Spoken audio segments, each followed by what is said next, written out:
Leadership. What is leadership? Leadership is a process in which the individual influences the other, and the capacity of a person to enlist the aid and support others in the accomplishment of a common task. The simplest and the most common example of being a leader is in our own home. Our parents set rules and guidelines to us children to follow. These rules are there for us to be a better person, and there's always a good thing in following. We get prizes or gifts if we do good, but if we did otherwise, most of the time we get consequences, and we don't like it. We look up to our parents especially because we see them as a good leader. Another example of being a leader is in our school, especially when we were in our elementary and high school.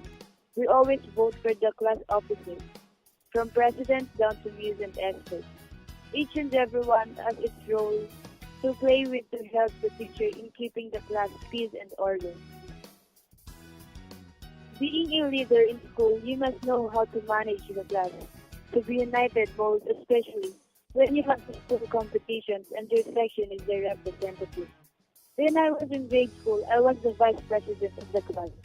Being one, especially when you're all the same ages and you love playing outdoor games and being noisy all the time and having the responsibility to keep the class quiet and in order, especially when the teacher is not around, is very hard. You also need to look for their safety first, and the teacher is depending on you. Being a leader is not only about yourself, it's all about you and them. You must think of their needs first before yours. When you hear the word leadership, what comes first in your mind?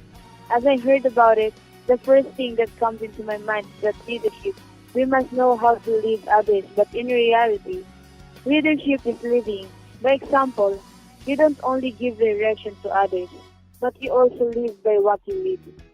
Leading is about setting direction and ensuring that the direction is followed by everyone, including ourselves. And there's some tips that you can consider to become a better leader. First, learn more about your leadership style. Once you've determined which areas need some work, you can begin looking for ways to improve your leadership abilities. Second, encourage creativity. The purpose of this type of exercise is to get people to stretch their limits, but to not become discouraged by barriers to success. Third, serve as a role model. If you want to become a better leader, work on modeling the qualities that you would like to see in your team members. Fourth, have a positive attitude. It simply means maintaining a sense of optimism and hope in the face of challenges. And that are the some tips that you can consider to become a better leader. And that's all. Hope you understand it.